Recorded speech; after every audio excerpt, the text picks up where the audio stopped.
combined experience yedu yese muno muprovince yemafarm managers tine over 100 years yekurima makabeji tichipa vasungwa vachidi but muono umwe wamakazopinda nawo kuti tichipa vakomana ava vachiguta tofanira kunge tichigadzira futi mari ndio patiri kuti pakutanga ipapo tiri kukambaira asi ndofunga tichakura makabeji atinawo mumunda umu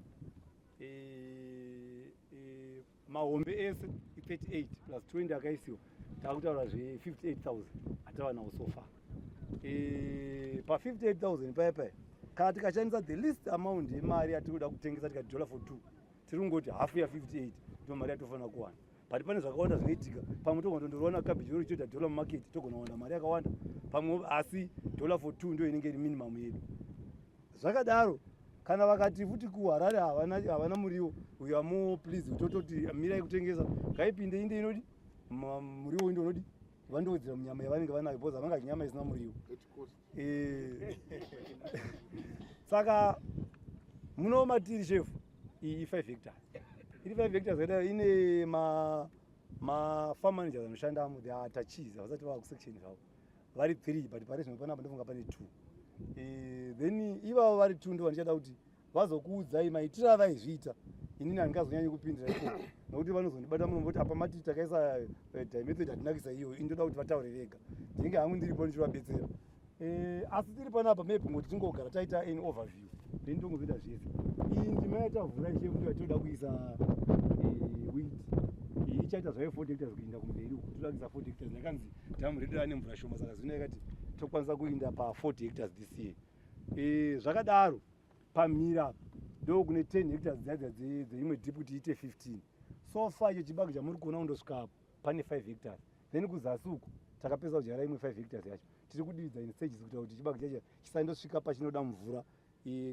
atoti macritical stages kamwe chete kuti tiwane kudi nekuda kuti mvura yedu yakunetsa tinopota tichitevera nemapaipi tichididi saka kuti tisanetseka tiri kuda kuti area by area but takatodyara pese tiri kutodidza tichienda uku onion yamuri kuona iyi ine bhechi yayo imwe ine nesari iri kuzasi uku ichauya yovhara kusvika kuno kwatiri kuno then pamacabages anofanira kuuya futi kusvika pano pamucheto apa tichafamba nepakati tichidzira takadai asi kumucheto uku takabva tavhura futi tichindopinda mumotawemu tichi pane rimwe cabbage ratakaisa ipapo toda kudzika naro kusvika tasvika patinoona kuti ukoko waterway yedu yakuda kundopera waterway imomo mune urongwa hwekuisa mabhanana pane murungu ari pamhira apo akati mabhanana chakati panapa aonekwa nokati pamusoro ari apa akati munoya motora mashutsi acho modi moya moisa saka tatakamira tikati katanga kudiridza wheat ndopani takakuyerera mvura umu kuti mabhanana aya asazonyanya kukanganisika saka tichazoisa mabhanana ipapo macabages edu ane mabheches ndofunga patiri ke zvino tiri pabhechi number 7 rakapedzisira kuisiwa kubva muna January kutaura kubva muna January patinondovhara gore tobva tatanga futi kuti 1 katanginda muna January saka this is the 7th batch riripo tichitevera neplani yedu tofanira kusvika kubatch number 12 patinozopedza gore rinwe depende nokuti hatina kuzosvika here pani pamwe patogona kuzobatisa mamwe mabhechi etangoona kuti market inenge yakamira se kazhinji zhinji makabeji kana akazara mumarket paanenge akazara nokuti akazarisa ndo patoisa akawana kuti paanongoperayo munhu wese arima achiti makabeji akazara saka ndo patogona kubatanidza mamwe mabheches kuti tite akawanda rizobuda rakawanda saka patichapinda takadai toda kuti tifambe then tondosvika kunhangire kuvakomana vachange vachitaurira chava chandaida ngotaura ndezvekuti ndorangarira rimwe pamakambouya pamanga muchiri DCG makambondibvunza mukati masocha kuti ndimbotora here mwedzi miviri tichishanda tose panapa kuti drip ishande saka mashoko iwawo ndanga ndinaona pandairotopa mundu aimbotovhunduka kuti drip asataura but pese pawane zvinhu shefu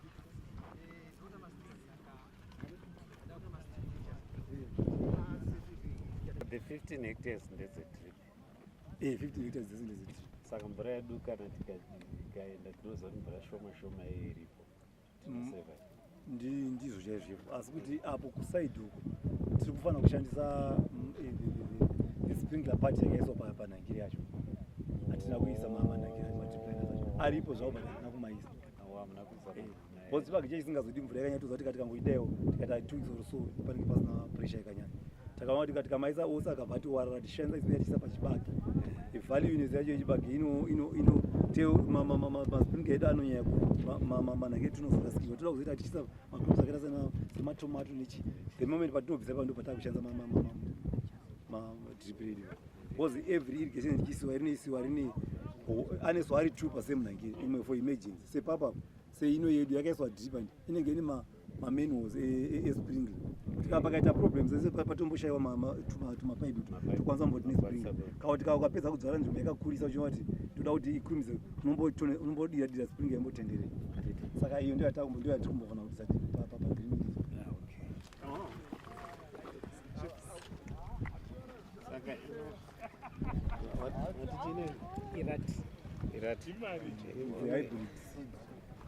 inodanzira zvayo paprice pakutenga but even pamarket kana ukapinda wakanakira haumisani vanhu because vanhu vanenge vaita kana ari mafresh vanhu vanenge vaita ende pakuomesa iriza kuti inozoita this kana yanyatsozokura chechiri finish zvokuti pakuomesa chinongodonha mumunda unenge watova padrying watova right saka ukapinda nemunhu anenge ane maconvection akare aya atombosi ataitenga kudhara aya ivo paunongoisa vanhu vanotanga kumanyira ndo because kana iri fresh vanenge vaita zvese nezvizvo inenge ita 6-7 months kuti inyatsozoita zita iyi inotora 84 months inenge yava nesize yakazodarika Texas yacho inodiwa pamarket ndeve chihombere kana uchidi zvezvoenderana kuti market ndeipi because pamwe pacho munhu kana aida isinganetsi kutengesa chichi munhu anogona kuti inini ndoda renge rakadai nekuti ndogona kungoti kana kuti 10 bond 10 zig kana kuti 20 zig zvoenderana nevanhu asi vamwe vanenge vachingoda ari mahombe saka hapana munda wese paunozonyatsokuita manhakira akanyatsoinzana anogona kuita uniform 70% anogona kuva uniform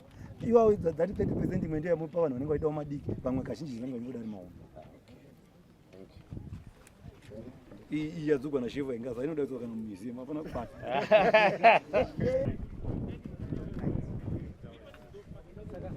apa ndima yedu iri kuno ine 24,000 panapa ndipo punobvisa kuti yewasungwa iye zvino aya ndeproject yewasungwa muriwo wemusoro tava nemwe garden nutritional garden atakatanga uko ndo atakuita zvevasungwa ikoko however anenge asara yamamwe anenge ava asingachakwani mumarket pekuti munhu anenge auda kuti ndite drop 6 tinoona kuti tiri chikuvara tongomaisa pasi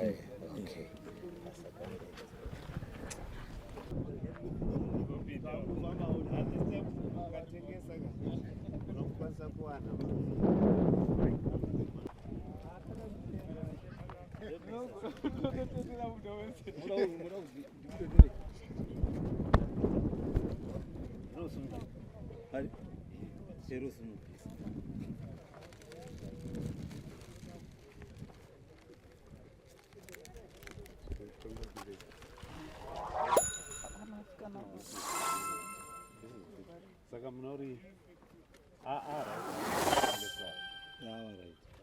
zvachimboitagona chefu chiri pamakomposi paipi ivhu rekunokwako ndomangatarisa mukadai munotoona kuti apa pane pamwe patakati taidira komposi taidii pacho pati takadzaka paevry planning section toisa komposi but muchandoona pamukatasa side pane pamwe pakapera komposi yedu area yacho inotoonekwa kuti apa pakomposi yakapera saka anenge aida kuti I 3 to 4. 5. tonorere Rosie muripi chef every touch 5 Rosie 5 Rosie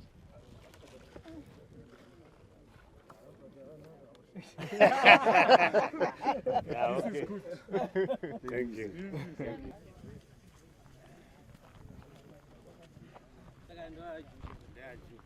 Saka mautanga watengesa manhasi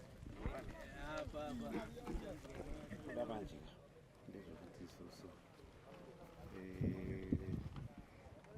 pamarima apa tapaona handiti but isusu what we want hakusungoita mari chete handiti we want kuti wasungwa wedu wadzidze wabude waane ruzivo rwekurima kwaari kuita isi kana musungwa akabuda kunzi abareleaswa akaenda kurima gadheni ake akakonsaita macabbages musungwa iye haadzoki but kana wasingadzidziswi you see kuti it will be very difficult even kumuita reintegrate kusociety because our main challenge right now inyaya yereintegration ndokune challenge saka ndofunga muri kuita zvinhu zvakanaka step by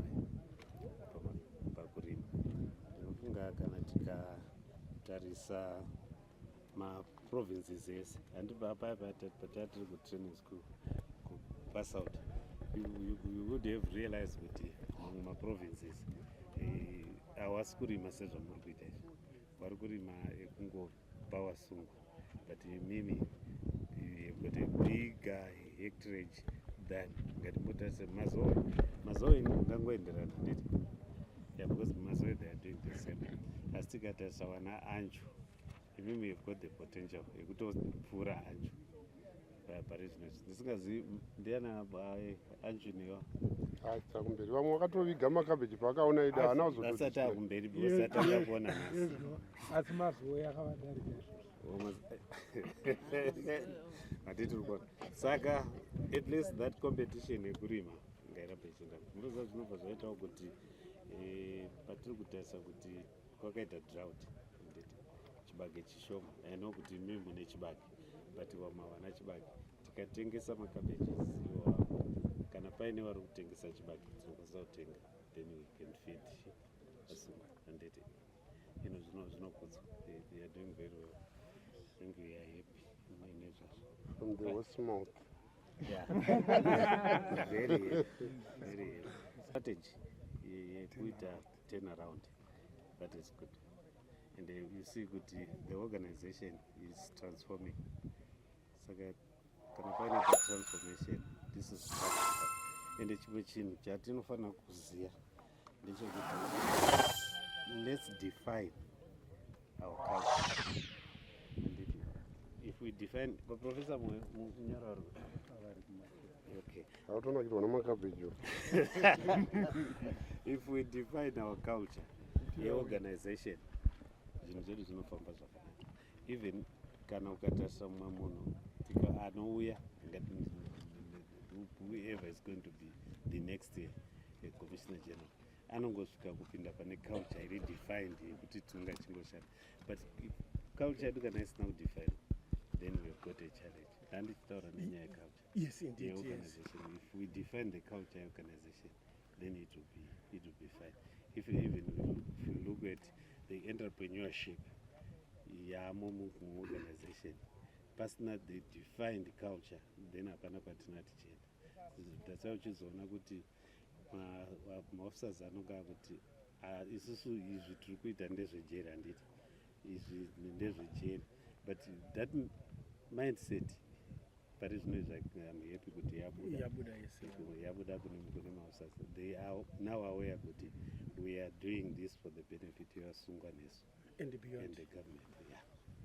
And beyond. You see, kana tikagara nekugara tichikura tichitarisa, you see that we are also going to do that beneficiation. Pana tagata tomatoes, we can can them. Cabbage zedu, we can also package them and the value addition, yes. To create for the locals. And where's my locals? I know it would be very happy. Makachitira kuti vasungwa vadzidze life skills vakubuda majeri. Ndaikumbira kuziva kuti maprovince mangani ane mafarms akuitwa achirimwa sezvokuitwa neZimbabwe Prison. Okay, tinotenda chaizvo.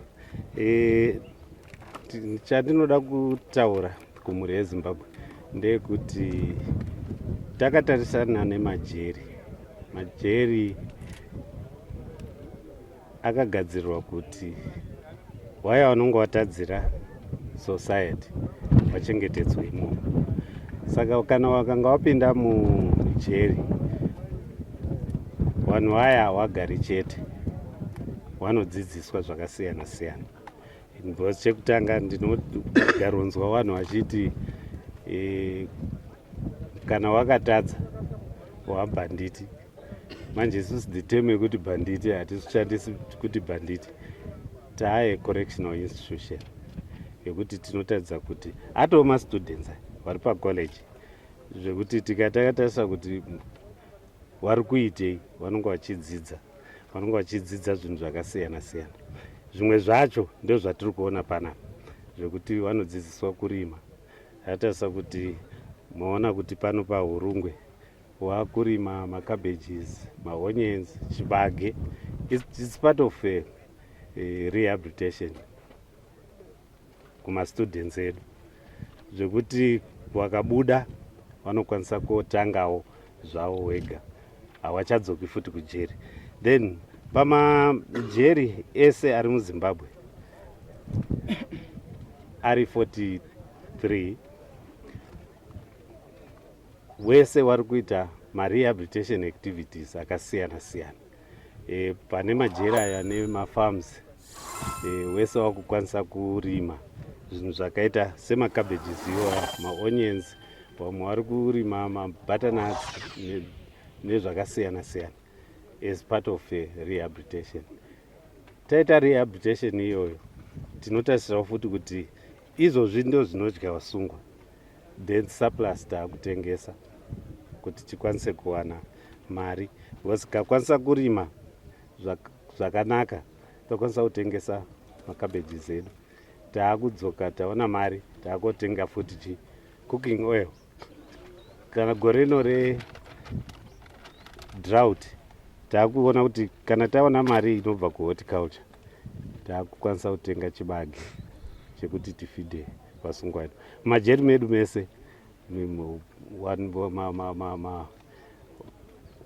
officers commanding provinces wane zvavari kuita nenyaya yehorticulture. That we are moving to Vision 2030 as announced by His Excellency the President and Commander-in-Chief of the Zimbabwe Defence Forces, that we should produce, we should have enough food to feed our people. So what is being done here by Hurungwe is beneficial to the country at large, and also to us as Zimbabwe Prisons and Correctional Service and our inmates. By producing enough to feed the inmates means the government is not going to have problems of looking for funds to channel to the ZPCS for us to buy food for the inmates. So we can as well buy food on our own. That is if we are producing enough from the whole country, the farms which we have, of which I think we will achieve this vision as time goes on. But we have started, and through support from the government and also from the community and yourself as media personnel, we will be able to achieve self-sufficient in terms of food. Okay, how much capital have you injected in this program? The capital we have injected, I cannot give you figures right now, but what I know is that we have been assisted partially by government to come up with this project. And on the other hand, we have also tried to come up with resources on our own so that we can grow. The figures for how much I have given you, I think the officer in charge is the right person to answer the question. Okay, apart from this, there is also a rumor that there are plans to construct 2 more prison facilities. How far true is this? Okay, yes, we have been granted authority to construct prisons in 2 provinces, that is Mashonaland West and Matabeleland South. Here at Hurungwe, it's one of the prisons where we are going to build a prison, and in Gwanda we are also going to build a prison. I think the feasibility studies have been done and they are through. This is the first stage, so we are waiting for the second stage where they are going to start constructing the prisons. In case our dams get dry, do we have an alternative water source? In case our dams dry, I've been asking the question to the officer in charge and the officer commanding.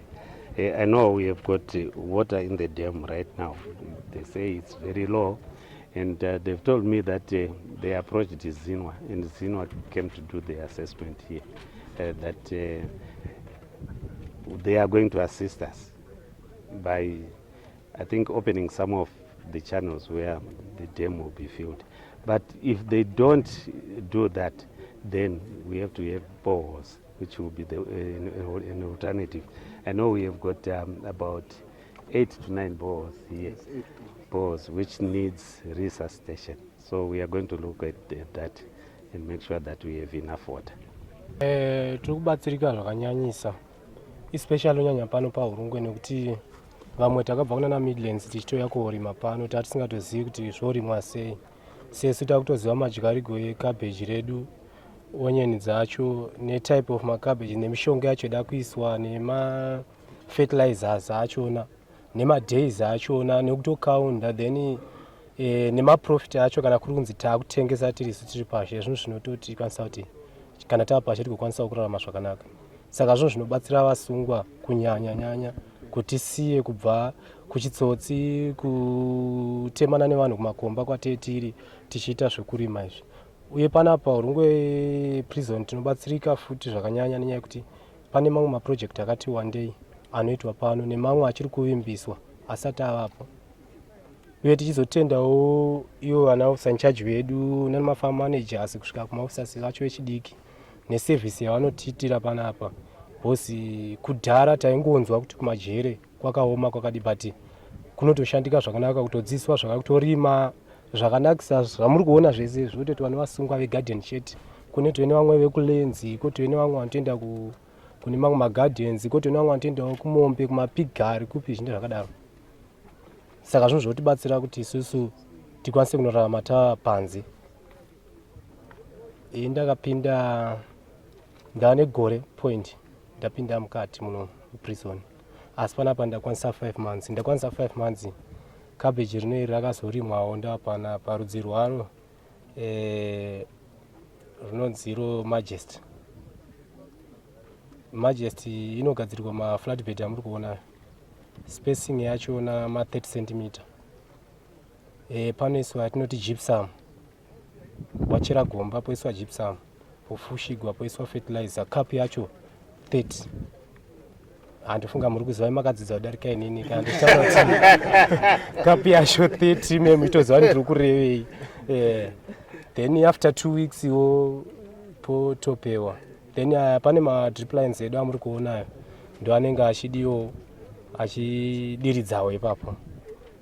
Then iwo makabeji ese amuri kuonayo ari panapa chete Majesty amuri kuona ese. Ndakamboikaundawo inini semusungwa. Ndiri musungwawo ndiye ndiri pasi pane vanenge vachindidi. Pane 14,038 kana singarezvi pasina mamwe anenge akazongofawo nekudidi. Then iwo kune Fabiola iri ukoko ese ndingangoti zvosvika kuma 38 point. Pane vanozonyorawo mabhuku. Ini ndezvingoti ndiri kungopikawo jere asi ndichidzidza zvakawanda ndizvozvo. Then pamishonga apa pane inoshandiswawo, kune inonzi kopa, kune inonziwo tsunami, then kune diamento. Ameno diamento kuda ndo yakabva kuroga ere handizivi ipapo. Ndongowawo nchingovhunzawo kuti ndi mamezhero makulesi pane vanondidzidzisawo pano mafarm managers edu atinawo. Uye chemo chatinacho isusu sevasungwa takazvimirirawo kuvasungwa kwatiri. Tachikumbira kuti paya patobudawo majero paya tonyorerwawo kana certificate wo zvaro rekuti chero ndikazoendawo paprazi remunhuwo ndikasvika ndikaribudisawo chakwamuri mambo wangu ndima wandakupa chemo ichi. Thank you. Tikanochibudisawo kudai officer in charge namafarm managers wonda akadzidzawo ndodhindigwawo handitika. Ndikasvikawo paprazi wope munhu ndoti andogonawo izvi because kune vanotogona kubayawo mombe uko, kuna vanotogona kubayawo mabhiza majekiseni nekudidi zvese vanotoziva vachitodzidzisawo Yeah, tichatarisa. Thank you very much. Todindigwa izvo. Tichazotarisa. Then tozokumbirirawo futiwo mafarm manager eduwo mambo. Parenki ide mambo wawedzera. Bosi arugona basa. Musavakangamwa nokuti kuno uku bosi tine mafarm manager, machief farm manager. Bosi iwo usanchaji vedu panapa. Vantonzi ndi farm manager. Tichaziva vatipromisa tichaita mari. Aiwa, mumbowedzerawo. Bosi tatisingatozivi comedians isusu mambo hatitozvizivi zvekurima izvi. Tajara ngopinda mumakomba tichingokorokosa tichidi. But tinoda kutoziva kuti aiwa koti ine zvimwe zvizotopa mbozi tikataura kuti 14,000 apa. Tichitengesa dola. Chero mhuri yangu inini ka inorarama ende inofara. Kana masmall house ndingatoita mambo. Mazano, yeah, thank you very much.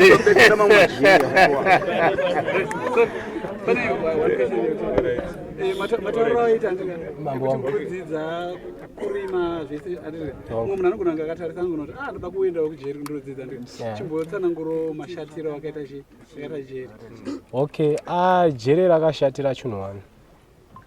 Handingamboti chinhu wani. Rakashata, rakanaka. Rikanimboinda kudisadvantage yacho. Jeri rakashatira iro kuti ukaripinda jeri semi ndimombosvika mumakoti mambo wangu.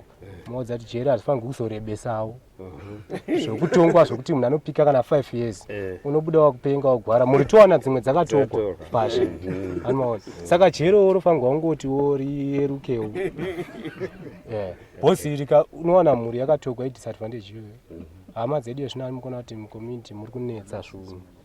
Zvinhu zviri kudhura zvokudii. Apa kune kolera. Depa pasina officer wedu anototiwo pakadidi votsvagirawo zvinyamawo vachiti didi mafuta emuchitumirawo zvinhu zvidaro. De pano apa but ngatitengese. Kune mamwe maprison muriwo unotonetsa. Asi panapa udi aunetsi. Chero chibage panapa chidi achinetsa. Saka totenda nepapo. Then iro jeri rakanakirawo futi kuti sesusu wana ngongongoti asingadi kudzidza pasha apa. Takudzidziswa kurima manje. Paipo pataitonzi garden hande garden taitombotiza achiti garden tichidududza maona. Asi inotakutoziva kuti cabbage rorimwa zvakadii, onion iyo inorimwa zvakadii, chibage chorimwa zvakadii. Tasingazivi kuti kune mushonga unotospray bundo tasingazivi. Tasingazivi kuti kunokoto chero maharvester atatomaonera paTV paya chitori. Anomaona. But yezvino takatomaona pano takutoziva mashandisirwo azvo tichitodidi. Anomaona. Saka tinotenda kuti kana mapipa hazviko kwedu. Maida basa rokukorokosa chete. Saka ndo zvakanakira nezvakashatira president. Asi nyaya iripo ndeyekuti saparama. Chero nemiwo makapfekawo mauniform kudai madzishe angu. Mhosva ikangopagwa munongouyawo mukati muno. Saka jeri rongopindwa nemunhu. Okay. Yako yanga iri yechi. Ini mhosva yandikazotongerwa inini ndeyerobhari kumakomba uko. Ndakatorera munhu nechitsimba shuruguku ende haisi nhema ichokwadiwo zveshuwa. Saka muchibuda mune tarisiro rekudzokera kumakomba here kana kuti makutochinja direction?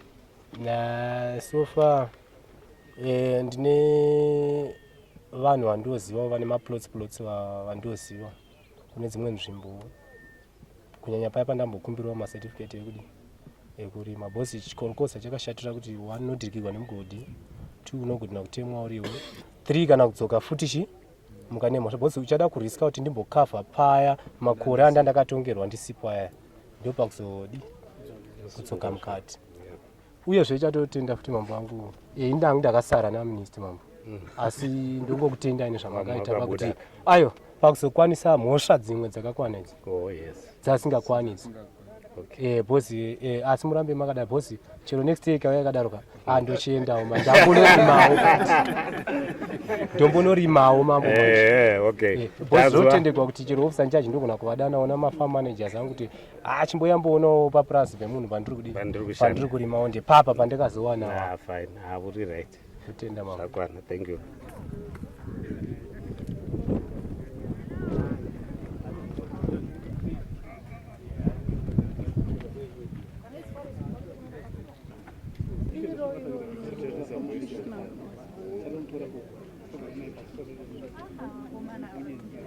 Woman. makadyara rini kana kuti ndiani akakupai zano rekuti mudyare chibage? Chibage takadyara ndofunga pane 3 months mumashure chibage chadyarwa.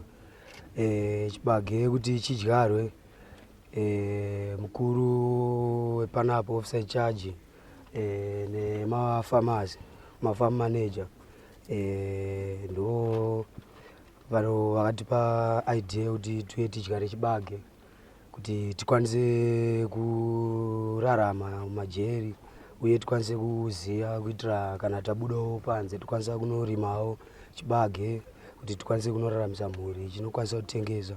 Uye pakudyara chibage chibage ndasingazivi kudyara chibage ndaigara Harare zvokuti mafirst days patikauya panapa pajeri chinosvika ndaitombochema nekubata badza nekusagura, asi ndakaona kuti zvinhu zvakanaka kwazvo kuti ndakatodzidza zvakawanda pakunosagura nepakunodyara chibage.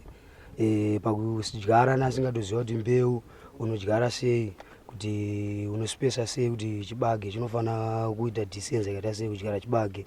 Saka zvinhu zvokuti ndakava nekaruzivo kuti ndikwanise kunoziva kuti pandobudawo panze ndikwanisa kunodyarawo chibage sei.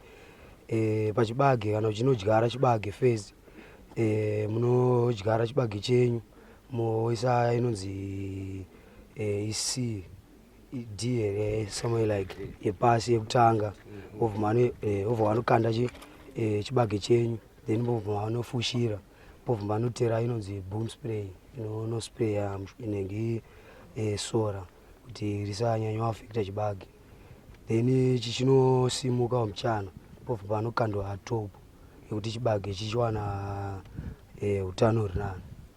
Zvinhu zvokuti ndakazivawo pakuno maererano nokuuyawo kwandikaita mujeri muno ndasingatoziva kuti zvinhu izvozvo zvinorimwa sei, asi zvinhu zvokuti zvakatondibatsirawo kutoitira remangwana pandobudawo jeri rangu ndikwanisa kunoziva kuti munhu ufanira unozvishandira kana wabuda jeri usabate zvinhu zvevanhu. Una makore mangani? 24 years. 24 years. Ndatoona kuti at least munhu ambogara muHarare akutoziva kuti chibage chinodyarwa sei, saka zvinotaridza kuti vari kukudzidzisai chaizvo handiti zvakanaka. Kuira pandozonobudawo 25 anofunga pandorima apa aiwa ndinenge ndane nyanzvi chaivo. Mazvo ako ndei? Asoti. Asoti. Wapiwa makore mangani? Ndikapiwa gore 8 months. Okay. Zvinhu zvokuti tongotendawo kune mafarm manager edu kuti dai varamba wakadaro pavanenge vachiti handei kumunda aisita haiwa zvinhu zvokuti ndakutonyatsa kuzozviona kuti pandobuda aiwa vanenge vasina problem. Zvinhu zvokuti vakutotidzidzisa kuti kana pandaitonzi dhuga iwe foreni udhuga nenge pakusakura ndairemerwa kuti ndasakura panapa, asi zvinhu zvokuti kana ndikanzi badza iro kai ndikangotarisa kwandikuenda handinge ndichingotaura kuti apa ndakapedza. Zvinhu zvokuti ndiwatenda zingaiti nebasa ravakutipawo panapa. Shoko randoda kupawo vamwe vangu vari kupara mhosva panze, ndovapawo shoko rekuti mujeri chinhu chokuti unouya unodzidza zvinhu zvanga usingaziye, asi mujeri munhu mokuti hamuna kunaka izachi kana ndikanotarisa.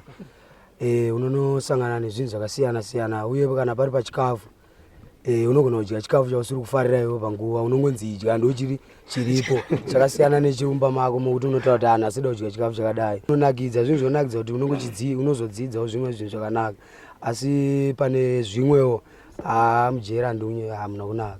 Munhu makati hakozi bizinozi ndakada kutarisa zvandai unofungawo kuda kuita muupenyu zvakatomira maererano kunoti ndiri mukati mechime usunga, asi handingakurudzira vanhu vari panze kuti ngatipare mhosva. Kana tiri mujeri munomu hatina zvatikumbowana kana zvatiuita, tinozonoziva karuzivo ndo kati kuzonowana kune vaiva vanoita zvemadrugs zvedombo vanongoswera mumabhiriji vachidii avaende vanokurudzira kuti dai atopara mhosva atomboya muno kozi ana mhama kumba uko vari kutemeseka musoro singaiti, asi vakauya kunoko vanodzoka vava vanhu chaizvo kuti akabuda panze dombo rese rinenge rapera anenge akutoona kuti ini ndakarima ndikaenda musha ndikarima ndokwanisa kuchengeta mhuri ndokwanisa kuchengeta mhomzi pamba ndo zvandinokwanisa kudzowa mhuri yeZimbabwe.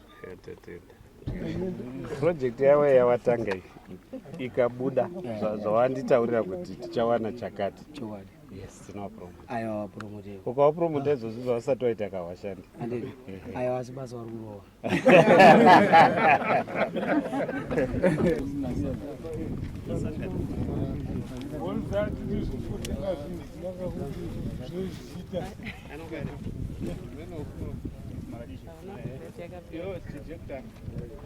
Vosita vakudabvumirana kuti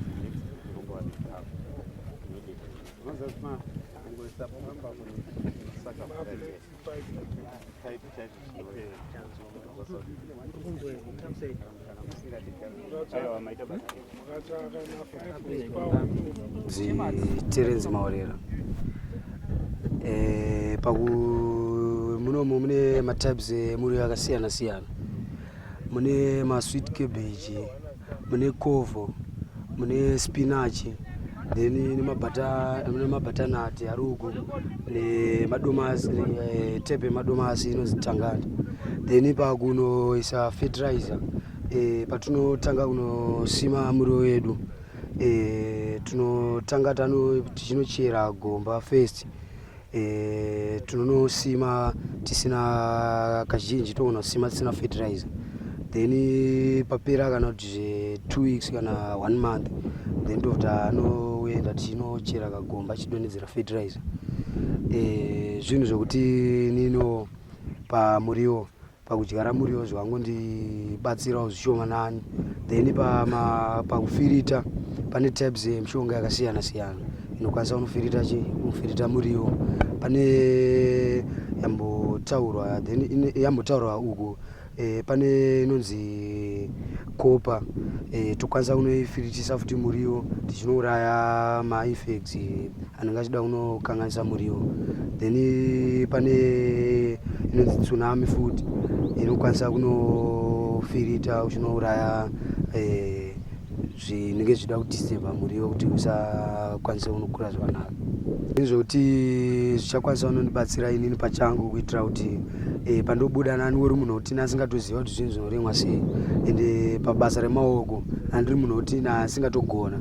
Daingojera ngoti pandienda ngoona ndiri muHarare ungoona kuti homwe yakavhurika ndobva norwa big pocket. Saka ndakazonyatsoona kuti zvinhu izvi hazvina kwazvinondisvidza, mhuri inogona kuzorarama iri pakaoma. Saizvizvi ndakwanisa kunopinda mujeri mhuri yangu panze yakurarama zvinhu zisirizvo. Saka ini pandobudawo panze pandikaya munomu ndakwanisa kudzidza kuti muriwo unodyarwa sei, ndokwanisa kunodyarawo muriwo wangu, ndokwanisa kutengesera vanhu kuti ndikwanisa kuwanawo zvinhu zvokwanisa kuti mhuri yangu ikwanisa kunorarama nemaperenzi angu akwanisa kunorarama. Zvinhu zvokuti zvakandibatsira zvakanyanya. Ndanika ruzivo pakudyara muriwo, pakudyarawo madomasi, pakudyarawo mabatanati, ndokwanisa ndikanodyarawo ndokwanisa kunoona kuti ndingakwanisa kuitawo zvelife. Mashoko angu anoda kunotenda kunana sekuru nana mbuya. Ndowatenda pane basa ravari kutidzidzisa rekudyara. Then dai vagona kunoramba vane moyo wavo nekutichengeta kwavari kuita. Zvinhu zvokuti zvakanyanya chaizvo kuti munhu unochengeta munhu uchiita rudo rwako rwese rwokuti kana makule aya nana gogo kana usina kana chaunacho uri mukati munomu vanokwanisa kubatsira, vanokwanisa kungokupawo kana kabasa kuti ukwanise kunodai, then ukwanisa kuitirawo zvinhu zviite zvakanaka. Mashoko ekuti ndokwanisa kuvatenda kudai wagona varamba wakadaro kune vamwe kana vachazouyawo, wabatawo mabatiro avari kungotiitawo isu tiri panapa.